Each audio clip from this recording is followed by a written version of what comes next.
Up to now, we have seen that we represent position with some vector going from a reference frame to the origin of a frame attached to the body that we want to describe, and using rotation matrices for representing the orientation of the body, namely the orientation of the frame attached to the body with respect to the same reference frame. We have also seen that there's a way for representing rotation matrices in a more compact way, namely using an axis, unitary axis, small r, and an angle theta. And if we give this pair of vector plus scalar, so 4 numbers in total, we can write an associated rotation matrix. The other things that we have seen is that rotation matrices play the role of representing orientation of frames, but also of changing representation of a vector from one frame to another, and finally as rotation operator on vectors. So if we apply a rotation matrix to a generic vector, this vector will be rotated. Today we will do 2 things, namely bring further the reduction of representation of orientation. So from 3x3 rotation matrix, we move to a 4-dimensional representation, but we do one step more, and we introduce a number of minimal representation of orientation. We will see that this minimal number is 3, in fact, for generic orientation in space. And we will consider several possible representation of this with 3 angles. And this will be called Euler angles, or generically Roll-Pitch-Yaw angles, but then we have to append to these 2 names some specification. In the second part of this first lecture today, we will combine the representation of orientation and position, and we will see that it's convenient to introduce, in that case, what are called homogeneous transformation matrices, so 4x4 matrices, which combine in a convenient way both the information about orientation and position of a rigid body. Okay? And these homogeneous transformation matrices will be the fundamental tool for describing the direct kinematics of robot manipulator. Remember that we are doing a long digression, just considering one single rigid body, but all these things will be applied later to the chains of body constituting the manipulator. Now, first of all, what is wrong with using rotation matrix? Why are we seeking with a minimal representation of orientation? So first of all, let's do this very simple count.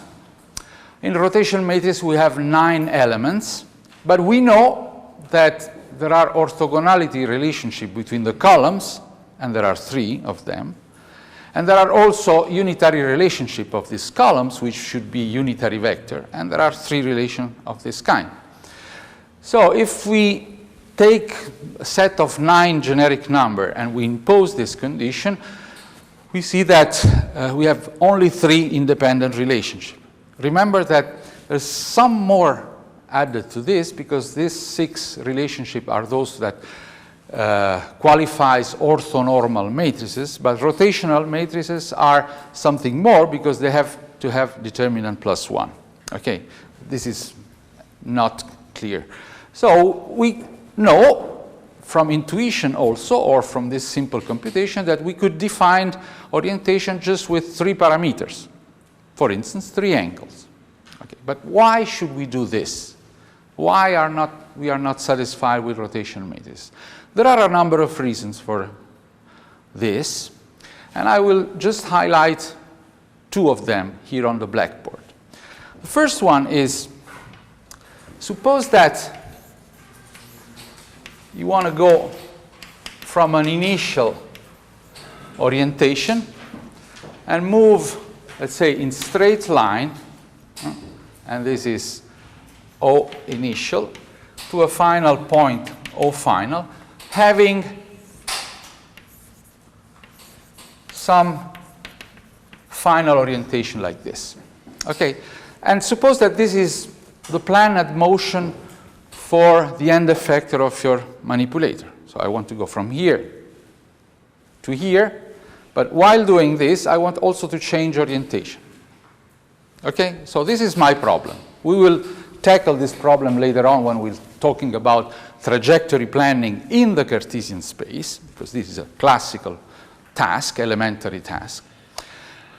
And if I give you a position here and a position there for the position part, I think that everybody would guess that, let's call this P initial and P final, and I would say that a path that goes from P initial plus delta times S, where delta is P final minus P initial, and S goes from 0 to 1, does the job. So when I'm in S0, this is 0, so the position is the initial position. When I'm in S equal to 1, P initial plus delta, which is P final minus P initial, is P final, so I'm here. And for any intermediate value of S, I will be somewhere in between, along this straight line. Easy. Can we do something similar for the rotation? So can we write that the rotation at some value of this parameter S, remember that we have to coordinate motion. So while we're moving, we're changing also orientation. Can we do the same? So can we write that this is R initial plus, let's write it explicitly, R final minus R initial times S.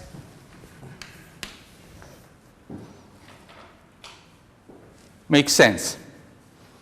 So when S is 0, I'm in the initial orientation, represented by the rotation matrix R in. When S is 1, initial plus finals minus initial, I'm in the final orientation. What is wrong with this reasoning?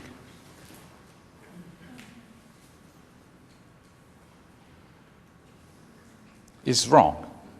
This is a big mistake.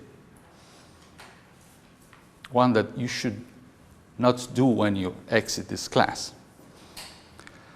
Well, it's wrong that if you take any generic S in between, the R of S may not be a rotation matrix.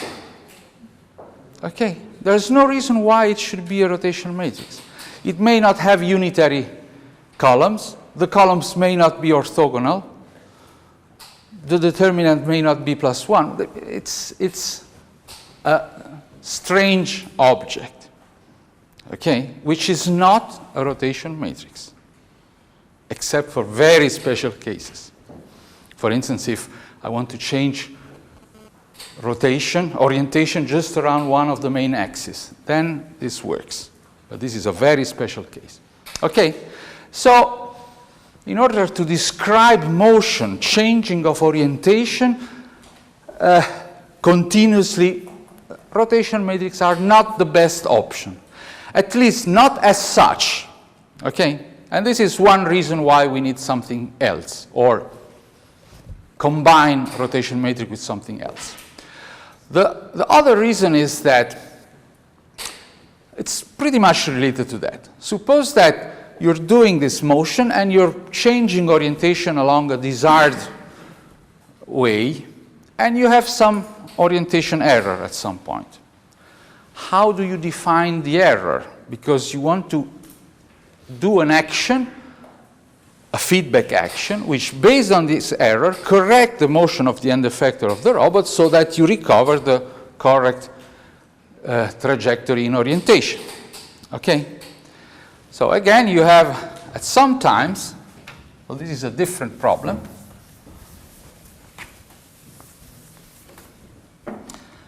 Sometimes you have this path and you have some desired R desired orientation of time, and you have a desired position of time. So this is your desired motion. And now at some point you may be here, P actual, and you may have some R actual of time. So you have a position error and some orientation error. How do you define this orientation error? Would you define it like this for any time?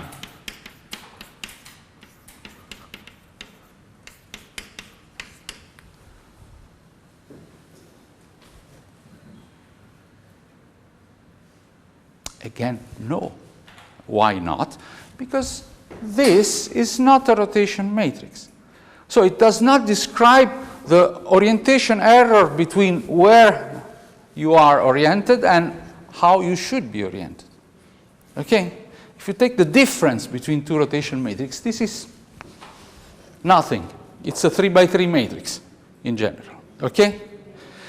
So you would like to make things more compact in such a way that you can treat the orientation error like you treat the position error. Here you can do position error. It's position desired of time, of course, minus position actual. No problem. 3 numbers. If I have a 0 on one component, let's say on the y component, I know that along the y direction I have no error. Okay? And so on. Okay, so we need a more compact way. We need, in fact, for instance, so for example, we can use 3 angles in a minimal representation of orientation, and then treat this triangle with a desired value and with the actual value and make the difference, and we have error on these angles. Okay? Just like for position error. This is one main motivation for introducing minimal representation of orientation. This angle should be carefully treated. We will see why. So in fact, these 3 angles, even if we will organize them often as an array, so let's say alpha, beta, gamma, or alpha x, alpha y, alpha z, they are not a vector.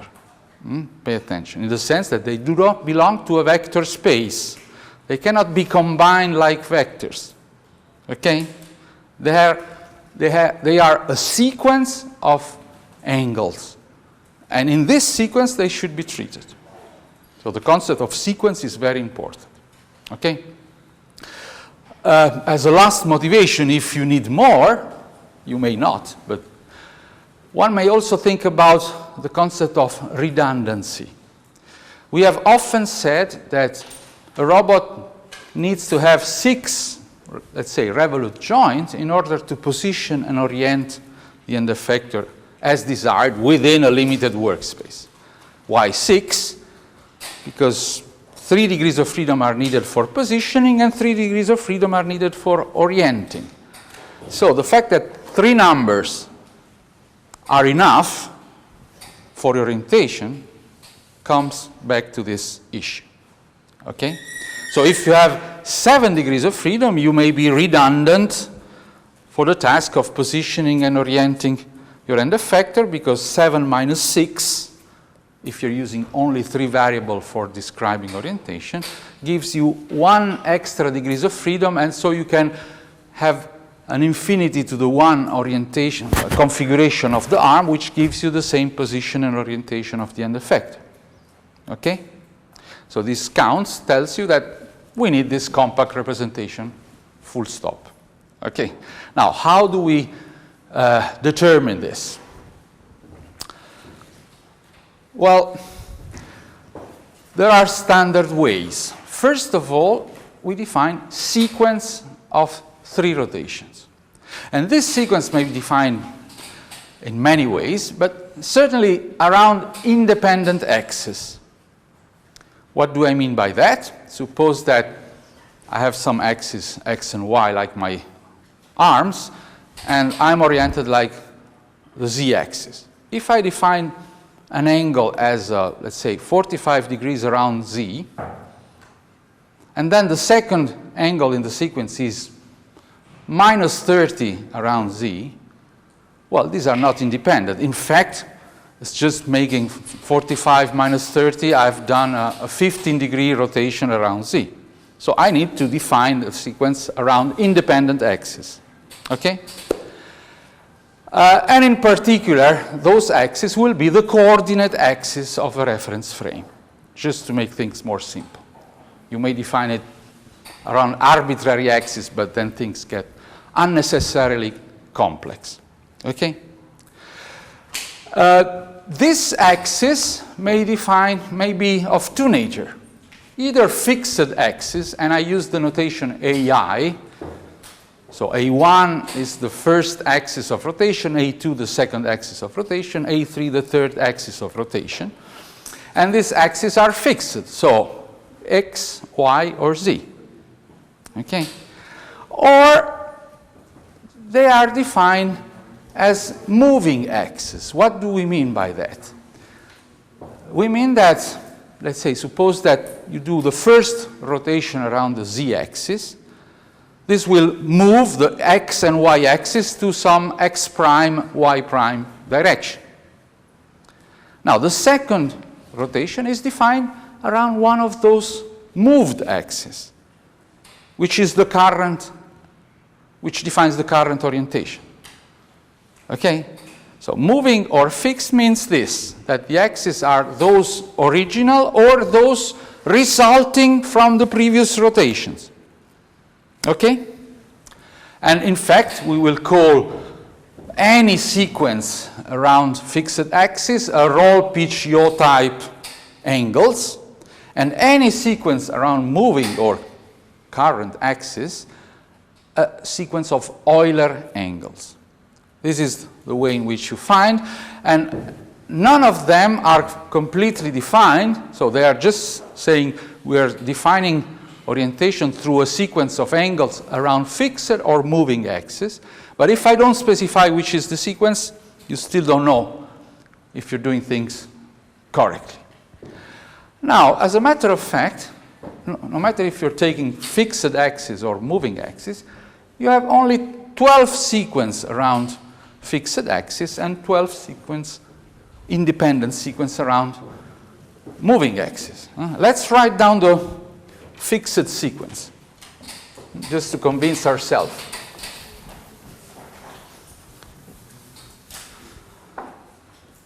So, for instance, I'm saying I'm doing a rotation around x first, the fixed x-axis, and then, well, the second cannot be x.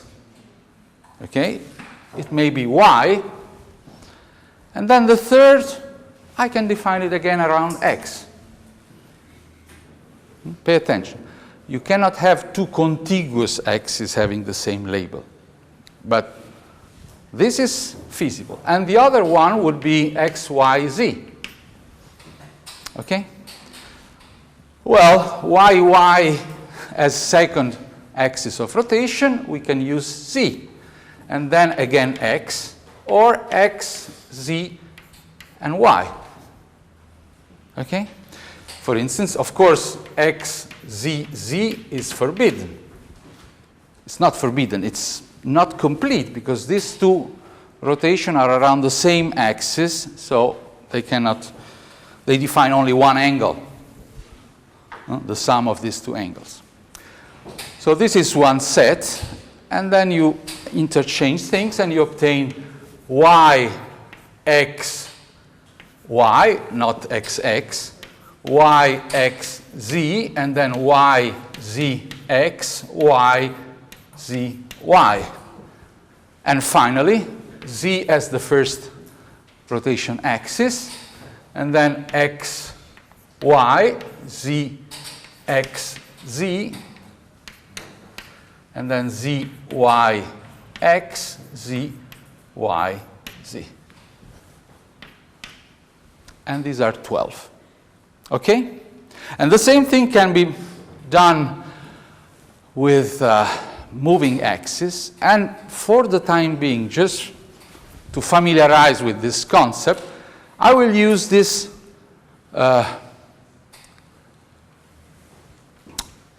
symbols, so a prime or a double prime, to denote the fact that we are doing rotation around moving axis.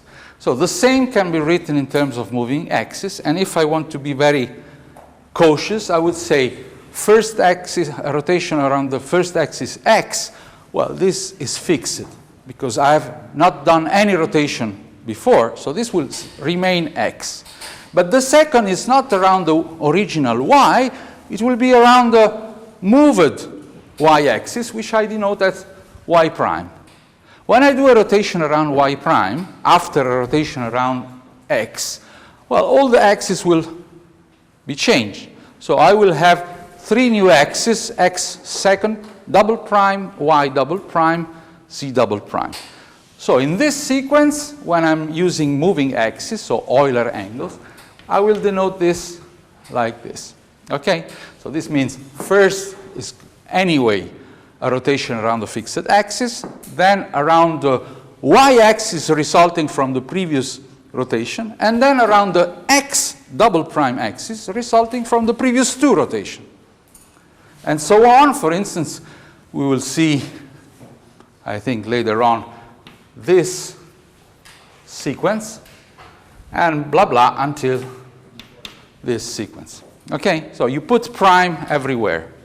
And if you want to be very specific, you put double prime to say this is the last rotation. Okay? Now, later on, we will forget prime or not prime. We will say fixed axis and specify the sequence. Or Euler angles, which means moving axis, and specify the sequence without the primes. Okay? But the notation should be clear. Now, so apparently there are 24 possible sequences of rotation. For each of these, we should perform an analysis. We won't do that. And luckily enough, actually there are only 12 independent. Why? Because we will see that there is this powerful result which says, take any sequence, A1, A2, A3, so for instance, Y, Z, X. So A1 is Y, A2 is Z, A3 is X. And now, and do some rotation by an angle alpha 1, alpha 2, and alpha 3 in this sequence. And these are fixed axes, so Roll-Pitch-Yaw type.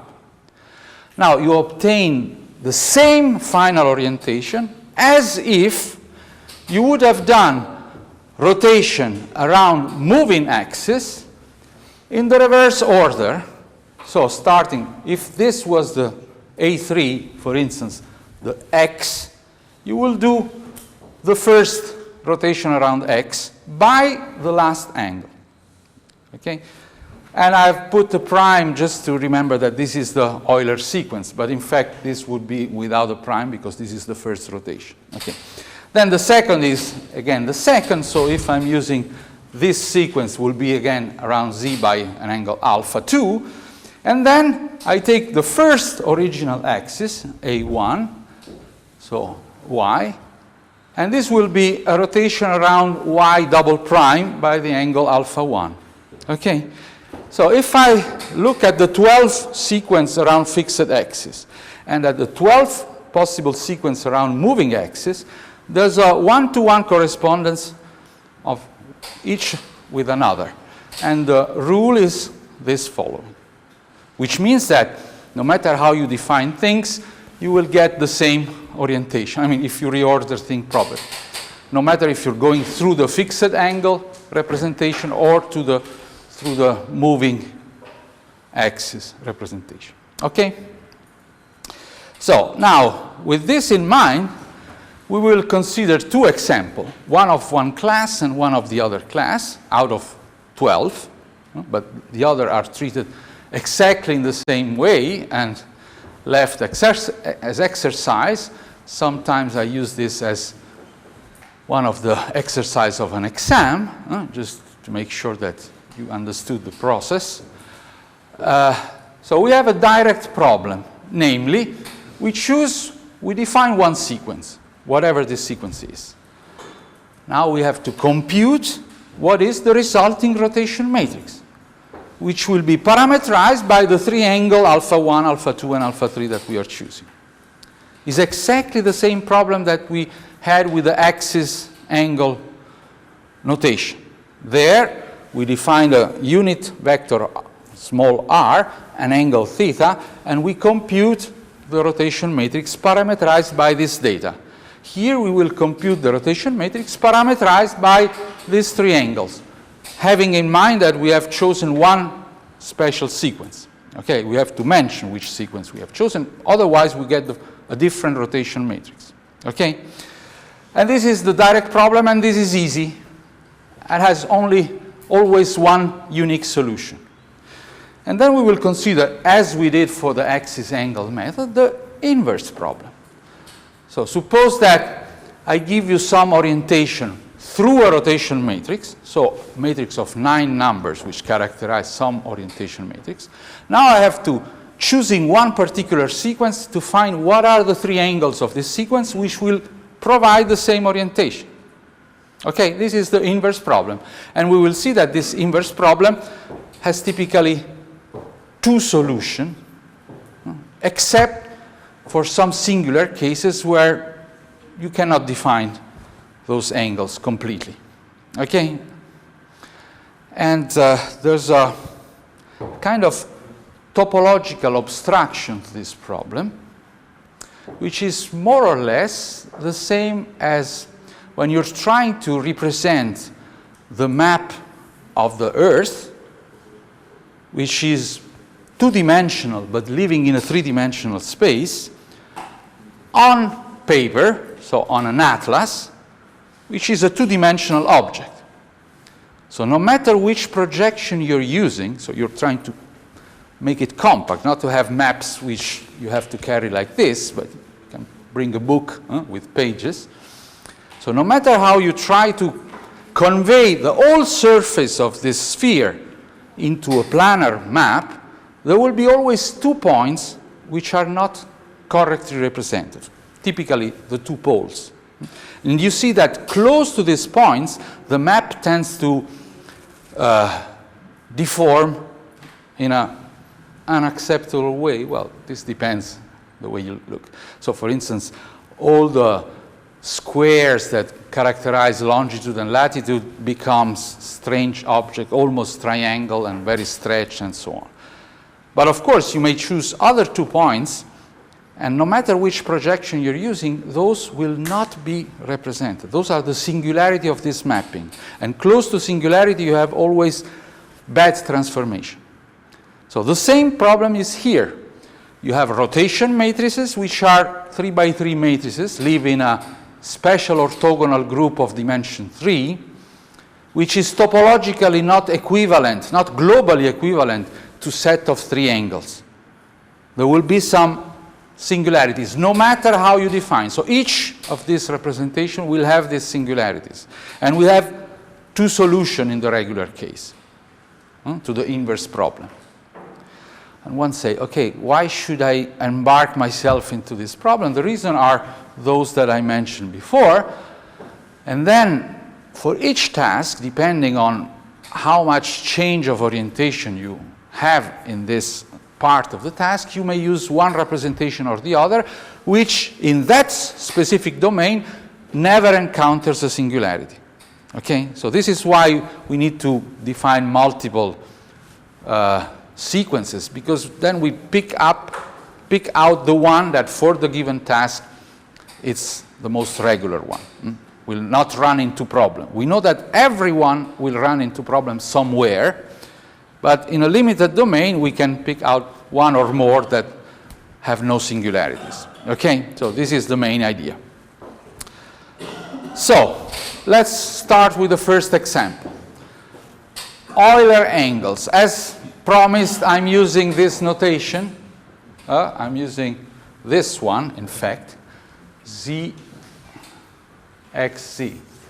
And I'm appending here a prime and a double prime saying that the first rotation is around the z-axis, and it's fixed axis. The second rotation will be around the resulting x-axis, which I baptize x prime, and the third and final rotation will be around the resulting z-axis, which will be z double prime. So let's look at them. And for each of these elementary rotation, we can build the associated rotation matrix. Why? Because the rotation matrices are always the elementary one. This is the convenient aspect of choosing only the reference axis. Because associated to x, y, and z, we know what is the structure of the elementary rotation matrix. Okay?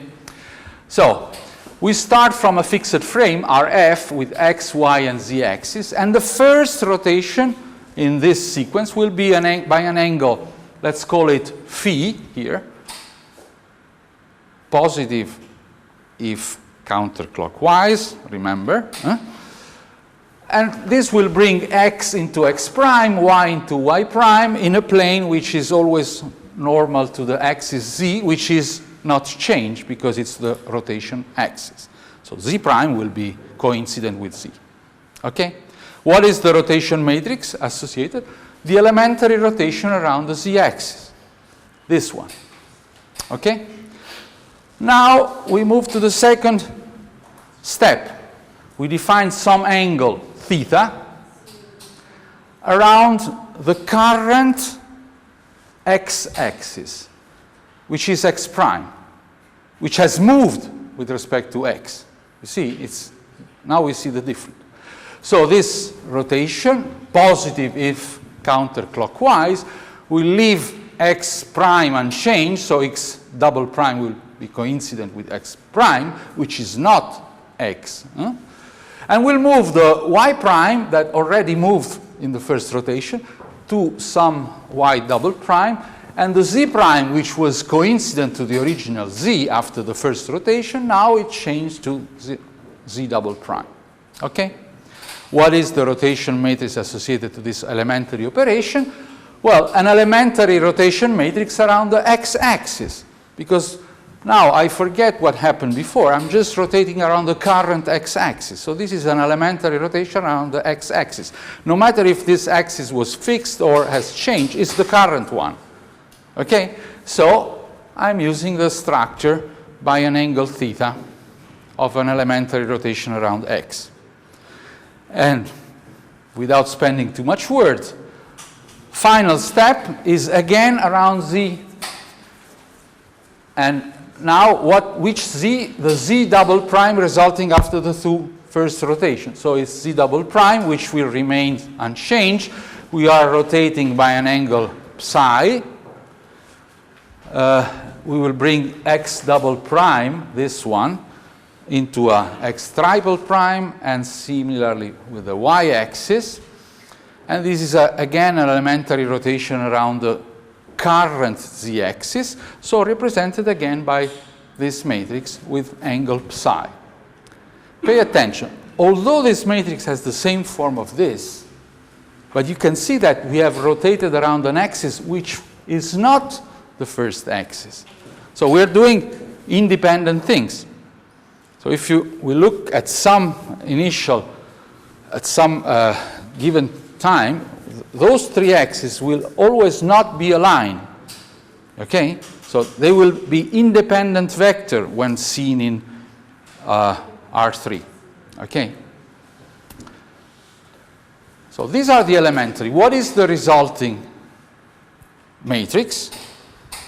The resulting matrix, so the solution of the direct problem, is just the product of this rotation matrix. We concatenate rotation. So we have a first rotation by an angle phi around z. Then on the current orientation, we have another rotation around the current x prime by an angle theta. And then finally, the rotation by an angle psi around the current z resulting from the previous two rotations. So we do the product and we obtain this horrible matrix. Now, if you do it by hand, I can bet with you that the first time that you write this for another sequence, not for that sequence, you will make an error.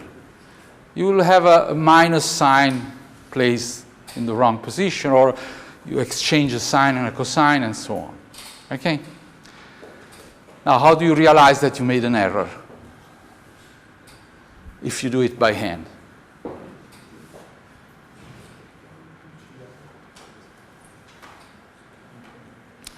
This is a rotation matrix. So, if you square and sum the element of a generic column, you should get 1. Okay? Or if you do the scalar product between this column and this column, or this column and this, or this and this, you should get 0, because they are orthogonal. And finally, the determinant should be +1. So this check could be done.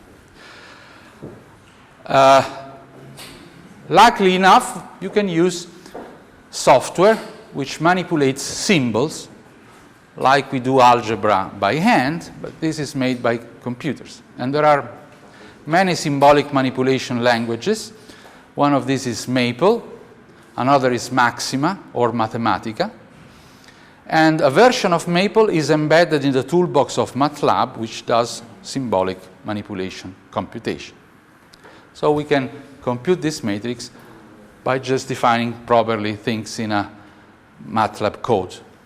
But before doing this, I want you to reason about the order of products. Why did I do the product in this order and not in the reverse order, for instance? One could say, well, I've done first the first rotation. I put the matrix at first place. Then I've done the second rotation. Then I've done the third rotation. So this is the natural order. But why is this order correct? Well, one way for convincing yourself is to look at the meaning of this rotation matrix. For instance, you use this rotation matrix to change coordinate of a vector. So if you know a vector in the final rotated frame, so in frame triple prime, and I call this like this, in order to know its coordinate, so the vector is not rotating, it's just there, and I know the 3 number in the final rotated triple prime frame. I want to look at the numbers, the coordinate of this vector, same vector, expressed in the original frame, the one which was not rotated. So I know that I need to use this matrix, multiply by the vector, and obtain the vector expressed in the original frame. Now, if you look at how this is composed, what you're actually doing, you're doing the right thing, because you start with the representation in frame triple prime, and the first thing you do, you rotate it and you express it in frame double prime, and then in frame prime, and finally in frame 0, let's say. Okay? So the order makes sense. You agree with me? Okay. I'm saying this because later on we will have a different situation. Now, believe it or not, this same orientation, so this same matrix is obtained by this principle if you reverse the order of things and you define rotation around fixed axis. And we will see later on why this is true. So if we, in this case, we had first a rotation phi around z, then a rotation theta around x prime, and then a rotation psi around z double prime.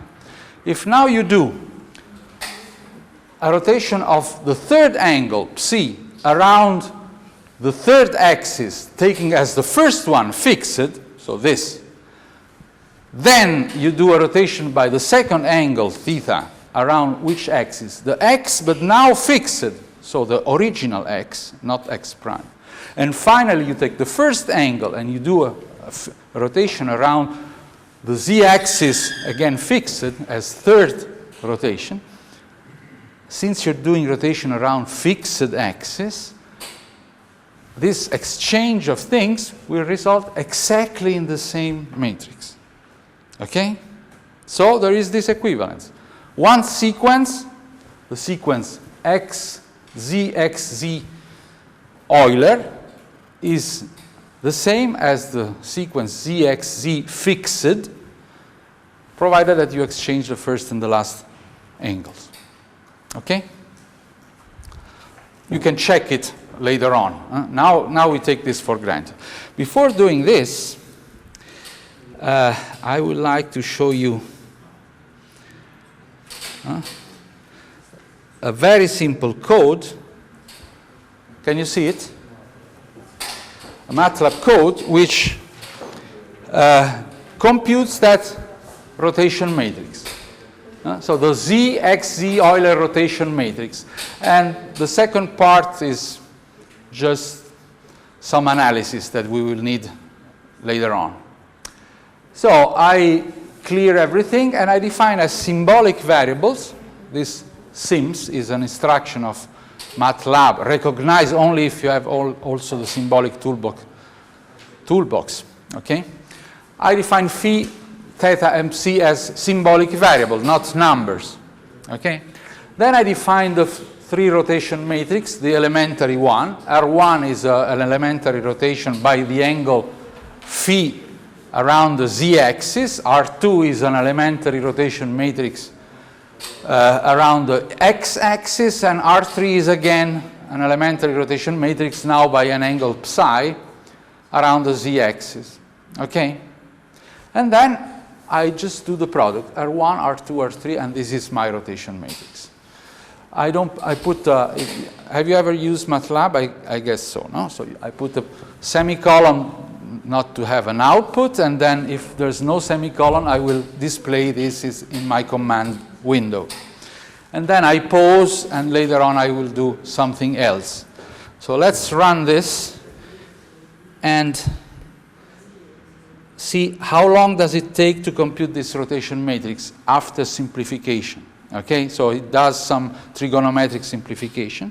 So here it starts, and here is the result. And if you don't believe, just take, for instance, this element, sine psi sine theta, or this element cosine sine theta, and then there are more which goes, okay. This should be, so the last row is simple. So just to check if we did things correctly. The last row is sin theta, sin psi, and so on. And so on. Okay? So you have this tool, and like everything we have said until now and what we will say later on, you can check on MATLAB, in this case symbolic, but other things can be computed numerically, like finding the eigenvalue of a specific rotation matrix, and so on. And I encourage you to do this. You can use MATLAB also during your written test. Okay? So you can use whatever you wish. So better learn how to use it. Okay. Now, inverse problem. So what is the inverse problem? Give me out of this famous bag of rotation matrix, I take one out, and I have an R matrix with numbers, R11, R12, R13, these are numbers. 1, square root of 2, whatever. And I want to find, for this sequence, ZX'Z of Euler angles, the three angles, phi, theta, psi, that catches this orientation, that reproduces this orientation. And how should it reproduce? I know that the rotation matrix with this sequence is this one, so I have to find phi, theta, psi in this expression that match these 9 numbers. So if you look at it, this is a problem of 9 nonlinear equations in 3 unknown, phi, theta, and psi. Do I have a solution?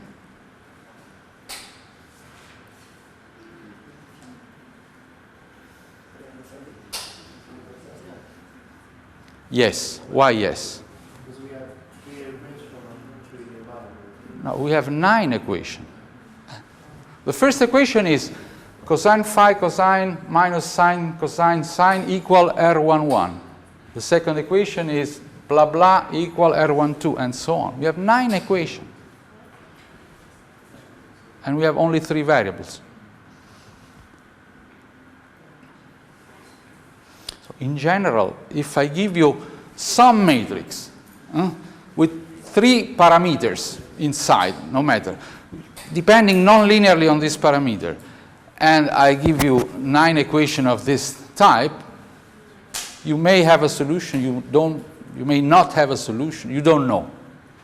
There's no way of telling. What is true is that these are rotation matrices. This is certainly a rotation matrix, and this is certainly a rotation matrix. If not, you should check in your code. You've given some fancy numbers, okay? Then we know that we may have a solution. And how do we find it is another story. We have to look in the face of this 9 equation and hope that we can single out things that works. And this is not too difficult here because, for instance, you see that the last column and the last row are simpler than those 2x2 blocks on top. And maybe we can single out the 3 angles in an easy way. For instance, if I take 1, 3, and 2, 3, so it's the first 2 elements of the last column, and I square them, I have sine square phi sine square theta plus cosine square phi sine square theta, so I got sine square theta. Okay? So I have this relation. Okay? Now, the last element, R33, is cosine theta. This is easy. I don't do R cosine. I learned that it's better to proceed with Cauchy's. So I know that R33 is cosine theta, and now I see that I have a number here, and if I take the square root of this, and I have an alternative in sine, but I have 2 numbers representing cosine and sine of the same angle. So the angle theta is obtained by the arctangent function in 4 quadrants. This is the sine, this is the cosine, but the sine carries a plus or minus because of this extraction of a square root. Okay? So I obtain 2 numbers, theta. And if you look carefully, these 2 numbers, because of the change here, the resulting theta will be some positive theta and some negative theta, just the opposite. So, for instance, if I take the plus sign, I may have theta equal minus 45 degrees. If I take the minus sign, the result will be theta equal plus 45 degrees. Okay? Or if you want a different example, if I take the plus sign, I will get a theta which is 33 degrees. If I take the minus sign, I will get minus 33 degrees. So plus or minus does not mean that this is positive or negative, because this depends on the sign of this. If this is positive, plus or minus means positive and negative. If this is negative, it's exactly the opposite. Okay? So we get two numbers for this. Fine. What about the rest? Well, once we know theta, and for each value of theta, we can go back and look again in this expression. For instance, we know sine of theta and cosine of theta. From these 2 numbers, we could isolate sine and cosine of psi and do the same argument. And similarly on the last column, provided that sine of theta is different from 0, which means that these are different from 0. And for what it matters, if these are both 0, so sine of theta is 0, then, and these are the 2 elements, the first 2 elements of the last row, then you may convince yourself also these 2 numbers will be automatically 0, because sine of theta equals 0 is the only one condition that can 0 these things. Okay, so if this is true, then things are very easy, because you just look at this equation, R31 equals sine theta sine psi. So you divide R31 by sine theta and you have sine of psi. Then you take the second equation, R32 equals sine theta cosine psi. You divide it by sine theta and you have cosine of psi. And now you do the arctangent of this. This is a number now, sine of theta, which is one of the two square roots of this with the plus or with the minus sign. If you have chosen the plus sign in the expression of theta, you should carry this over, and you will find associated to that theta also psi. And similarly, the second solution will be found with the minus sign. And exactly in the same way,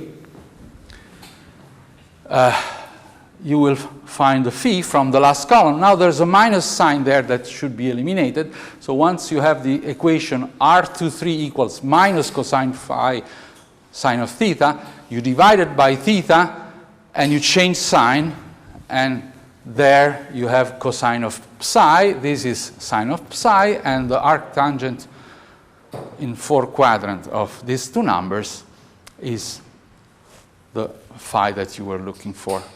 Okay? So you see that in the regular case, and by regular I mean provided that this is different from 0, or that sine of theta is different from 0, or that you have not theta equals 0 or theta equal pi, then you can find a pair of solutions. So first pair is theta psi phi, where here you take the plus, and in the sine of theta you carry the plus, and the other is theta with the minus, and in the sine of this expression you take the minus. So you have a triple theta psi phi and another triple theta psi phi.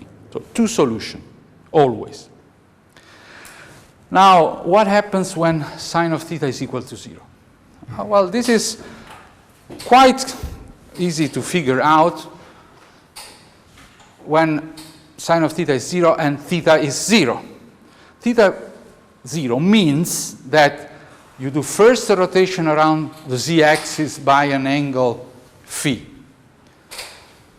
Then you don't do any rotation around the second axis. And then the third rotation by an angle psi is around the resulting z. But the resulting z is exactly the same as the original z. So in fact, because of no rotation around the second axis, you're doing two rotations around the same axis. Okay? Now, look what happens. Let's go back to our program. And here, I do the evaluation for the singular cases. So I set here first theta equals 0, and then I reevaluate the rotation matrix by evaluating R now that theta has been fixed to 0, a number, and that do some simplification, I have a rotation matrix. And then I do the same by setting theta equal to pi, which is the second singular case, and I do the same thing, but I have to do some more work because of the mixed nature of numbers with double precisions and of symbols. So sometimes the output of these symbolic manipulation languages is not as nice as you would expect to. And here is one case. So if we start with the theta equals 0, so we have posed, now we solved it. This is the resulting rotation. And if you look at it, this is has the structure of an elementary rotation around which axis? The z-axis, by the sum of the first and third angle. Okay? So what you can solve for is theta equals 0 and just the sum of psi and phi, not those independent. So you have an infinite number of solutions. Okay? Because it's just the sum that you can characterize in this case. What if you're putting now theta equal pi, which is the other case?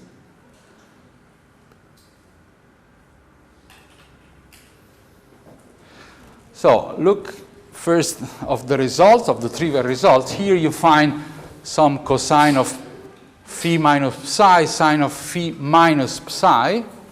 Now on the third row, you find a long number times psi, sine of psi, divided by an even longer number. Why is that? Because he's working symbolically up to now, and this is the infinite precision expression of a number. It's the ratio of two integers. Okay?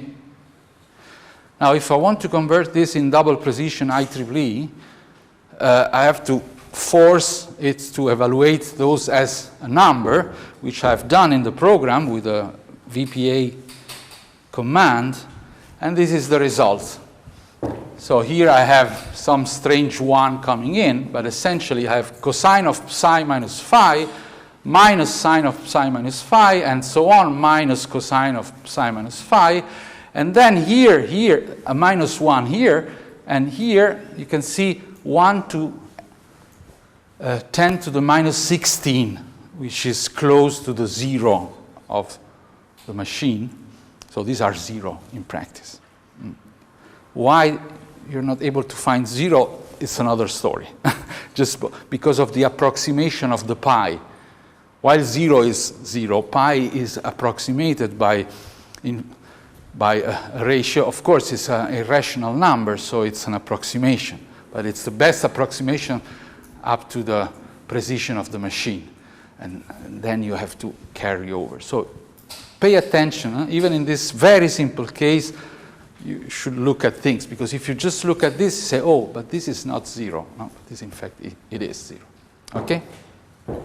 So, again, for psi, for theta equal pi, so again, the other case when you have a singularity, so sine of theta equals 0, then you can look again at the equation, and from the equation you can only solve for the difference of phi minus psi, not for the single element, because this is an elementary rotation matrix, even if you don't see it. Okay, you see it here. This is a minus 1, and this is cosine minus sine minus cosine of a difference of angles. The determinant is 1, so this is a rotation matrix, but in fact it's a, you can only solve for the difference of this angle. And this also makes sense, because what you have done in this case is you have done some rotation phi around z, then with theta you have flipped over the z-axis by 180 degrees, and then you've done a rotation around the same axis, only flipped around, which gives you minus theta. So you're doing, again, not 3 rotation around independent axis, because the second axis has vanished. In the theta equals 0 case, the first and last axis were the same z-axis. In this case, they are the same in direction, opposite in the same as direction, yes, and opposite in sign. Okay, so again, you cannot solve completely.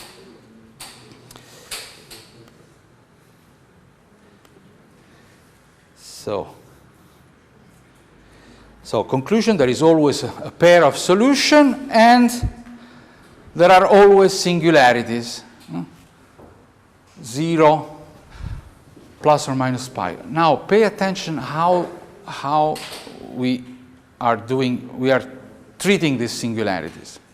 What does it mean? It's a singularity in the inverse problem, which means that if I give you a matrix which is a rotation matrix, which is of special form, in particular it has zeros.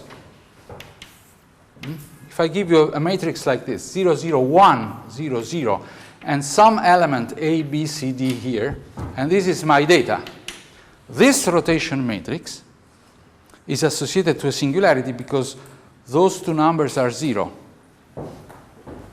See? So sine of theta is 0, so I cannot solve for the other two. I can only solve for the sum in this sense, because I've seen that for theta equals 0, I have a plus 1 here, and for theta equal pi, I have a minus 1 here. So here there's a 1, so I say that theta is equal to 0, but then from this number, I can only obtain 2 values for the sum, okay? 2 possible values for the sum, but not independent for each of them. Which means that that particular rotation matrix, and there are many by changing A, B, C, D, still keeping in mind that this is should be a rotation matrix. For all this rotation matrix, this representation is not able to capture completely this orientation. We will see that the same problem happens at the velocity level. When we will talk about angular velocities, which is the motion, the change of orientation in a sense, then there will be angular velocity which cannot be represented by the derivative of these 3 angles, okay, which is what we would expect. The time derivative is some velocity. So there's an uncoverage of all possible angular velocity, and this is why it's called a singularity.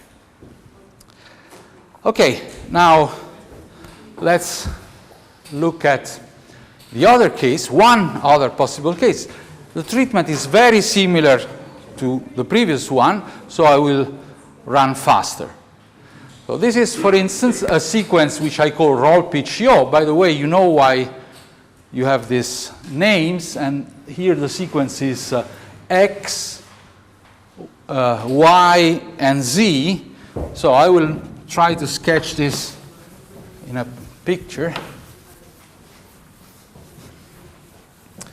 So if I say that this is the sequence X, Y, Z, and this is Roll-Pitch-Yaw, and this terminology comes from aeronautics, and so you may have a plane, more or less, okay, and you put on this plane some reference axis, and this will be the x-axis, okay, this is wrong, and this will be the y-axis, and this will be the z-axis. So when you're rotating around the x-axis, you're rolling. When you're rotating around the y-axis, you're pitching, you're getting like this. And when you're rotating around the z-axis, you have this yaw, in Italian brandeggio, okay? So these are the 3 angles defined when you have a frame like this on a plane or on a ship. Okay, this is the origin of this terminology. Of course, if I have a z, y, x sequence, and I call this Roll-Pitch-Yaw, I should place the axis so that this is a roll, this is a pitch, and this is a yaw. Okay, so interchange things properly. Okay, now same thing, first rotation, let's call it psi, by an angle psi, around the fixed x-axis. So I will bring y into y prime, z into z prime. And y prime and z prime are on the same yz plane, normal to this common x-axis. Okay? What is the rotation matrix associated to this elementary operation? Is this one. Around the x-axis, the one is in position 1, column 1, row 1. Now pay attention to the second. The second now, it's a rotation around the original y-axis, not the y prime. Okay, so I'm rotating by an angle theta around this axis, which will mean that all the prime axes, x prime, y prime, z prime, will change their orientation and go on y double prime, x double prime, z double prime. Okay, how do I associate now a rotation matrix? I should remember that this axis, y, now in frame y prime, is a generic r axis. So this is exactly the axis angle rotation matrix that I should look for. Okay? And if you remember, this was a combination of 3 rotation matrices. One that brings me on top of the axis around which I want to rotate, and I call this C1. Then I do the rotation, elementary rotation around the current y-axis, theta, which is the original one, and then I move this back. It's exactly the same formula that we have used for the axis angle method. Okay? Now, here I don't write it explicitly, but I just write the inner matrix as an elementary matrix around the y-axis, rotation matrix around the y-axis. Finally, the third axis, the third rotation is by an angle phi around the original z-axis, not the z prime, not the z double prime. Okay? So this will move z double prime to z triple prime, x double prime to x triple prime, and so on in a generic way. Okay? How do I represent this rotation? Same story. The z-axis is a generic unit axis in the current frame, so I have to bring things back to align one of the 3 axes with this z-axis, which was the original one, do the rotation, and the elementary rotation is an elementary rotation around the z-axis, and then reverse. So I have here C2 and C2 transpose, which are different from C1 and C1 transpose. Okay? Now I put all together, and the order of rotation are the one that I've defined as before, but surprise, the result is this one. When I do the product and take into account the expression of C1 and C2, the final result is that I have the product of the 3 elementary rotation, but now in the reverse order. I've done first the rotation around x, then around fixed y, and then around fixed z. Now I find that the rotation around z comes first, this is in the middle, and the rotation around x comes as last one. Okay? I do the product, and so on. Nothing special. Now I take this for granted for the moment. In a minute we will see why. And we can also solve the inverse problem exactly in the same way. Now the easy part is the last row. So I reason on the last row. If I, for instance, if I square and sum these two, so I'm squaring R32 and R33, and then summing, I got cosine theta square. In R31, changing the sign, I got the sine of theta. So I have cosine of theta and sine of theta, blah, blah, same story. Okay? And I have this expression for theta. This comment that I write on top is not 100% correct. This is true if R31 is negative. Then this number is positive and represents the sine of theta. Where is sine of theta positive? Between 0 and pi on the upper quadrant. And then this represents cosine, and then when I change the sign, if I have a plus, I'm in the first quadrant. If I have a minus, I'm in the second quadrant, and the two resulting values are symmetric with respect to pi over 2.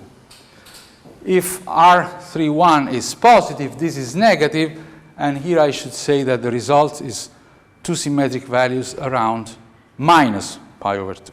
Okay? This is the way in which it works.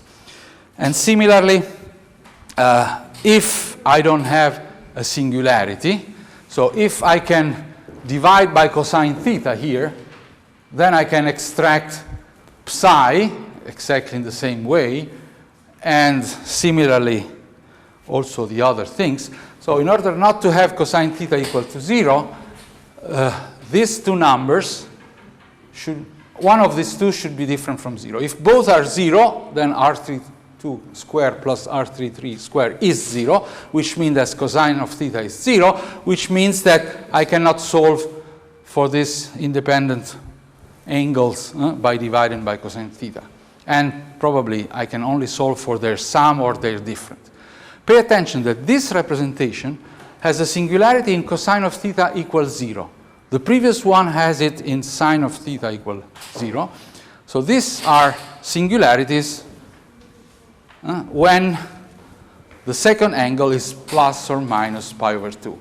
And you may realize that if you are in this situation, when you look at the sequence of rotation, the three axes will somehow align and lose independency. Okay? So nothing, just to note that two solutions in general, and there are always singularity also with this representation. And if you repeat this analysis for the other 11 cases, no matter if they are fixed axis or moving axis, you will find in general two solutions and singularities, each in for some values of the sequence of angles. Now, the last thing to show is that why this order of product? Why the reverse order of product? And this is explained here.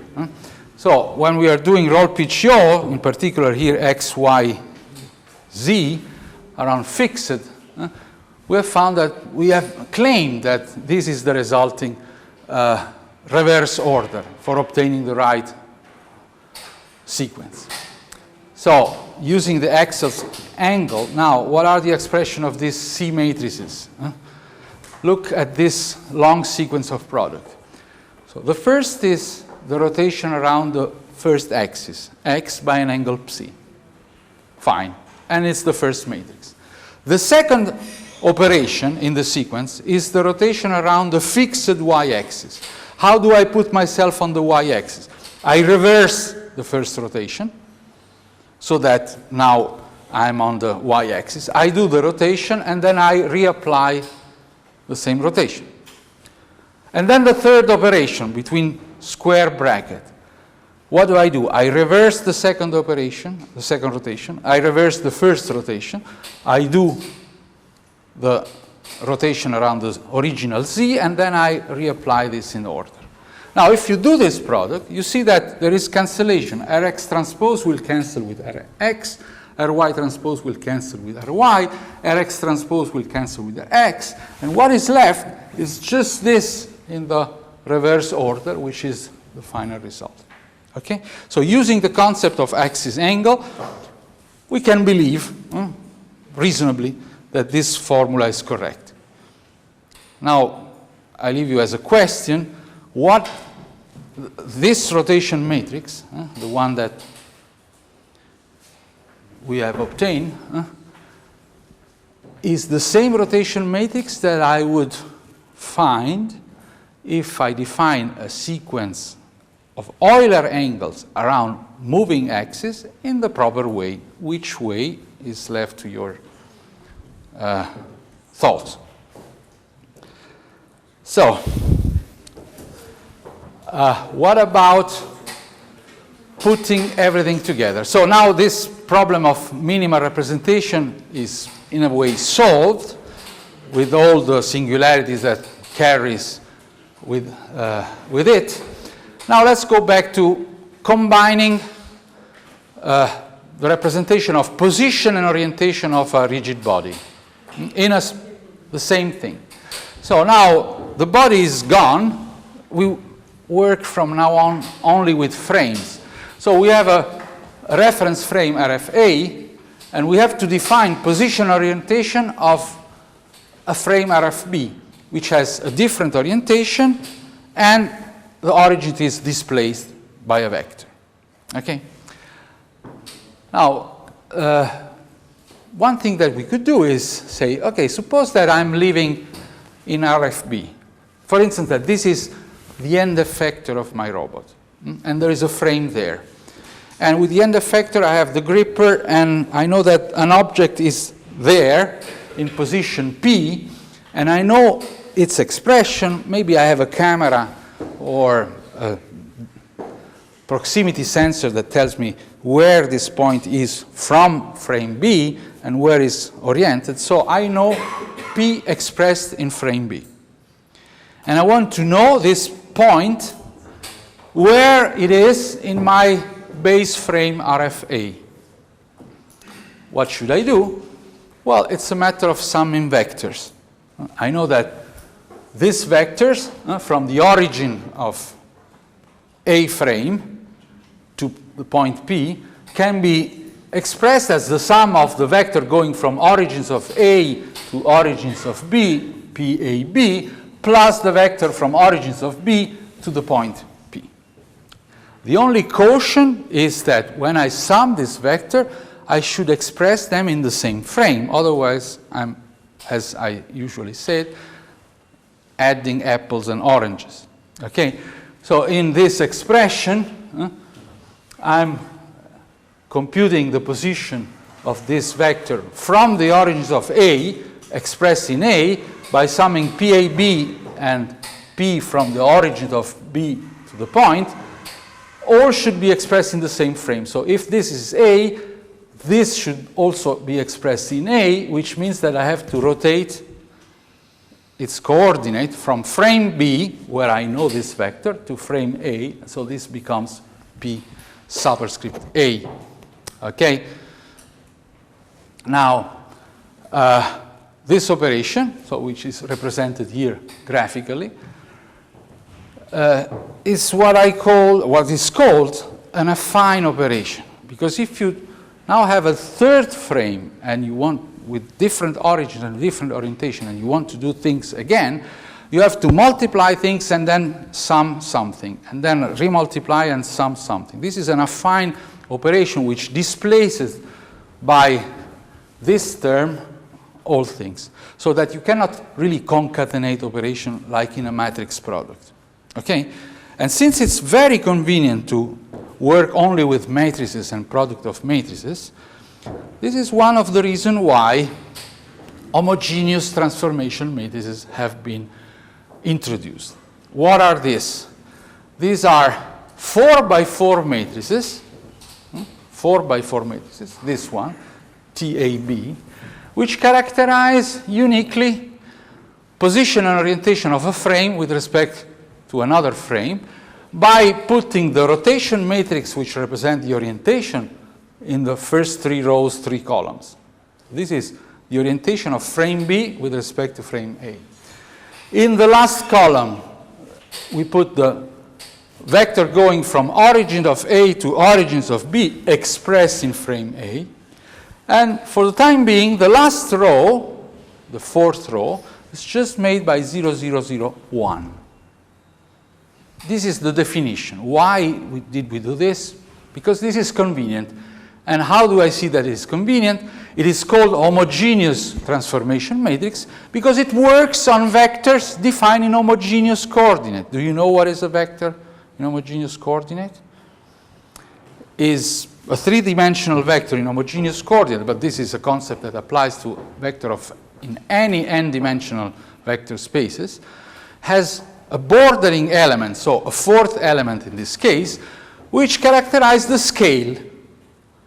So if I have a homogeneous vector like this with 3 components and a scale s, here a 1, means that the Cartesian coordinate is obtained, the coordinates are obtained by taking these 3 numbers and dividing it by the scale factor. In this case by 1, so it does not change at all. Okay? So these are vectors in homogeneous coordinate. And the homogeneous transformation matrix transform vectors in homogeneous coordinate from one to the others. Okay? And now, if you write down this product, you will see that last row times this vector gives 1. So you didn't change the scale. And the first 3 rows multiplied by this column, now we are familiar with product in blocks. This is just RAB times PB plus 1 PAB expressed in A, which is exactly this formula. So here I get the result. Now with just the product with one matrix, a 4×4 matrix, I have transformed things, in particular applied vector, pay attention, these are not generic vector, are applied vector going from the origin of one frame to a point. So I knew the vector, the applied vector from origin of B to the point B, and I compute with this homogeneous transformation matrix the applied vector going not from the same origin, but from this origin to the same point B. This is why they are called applied vector, because it's important where they start from, even if they go to the same point. Okay? Now, and this is a linear relationship, because if I have a third frame displaced by some vector and with another orientation, and I know something there, and I want to compute it with respect to the original frame A, I just have to concatenate the two transformation matrices. Do the product TAB times TBC, I will obtain TAC, which is exactly what I expect, and contains all the information both on orientation and on displacement. Okay?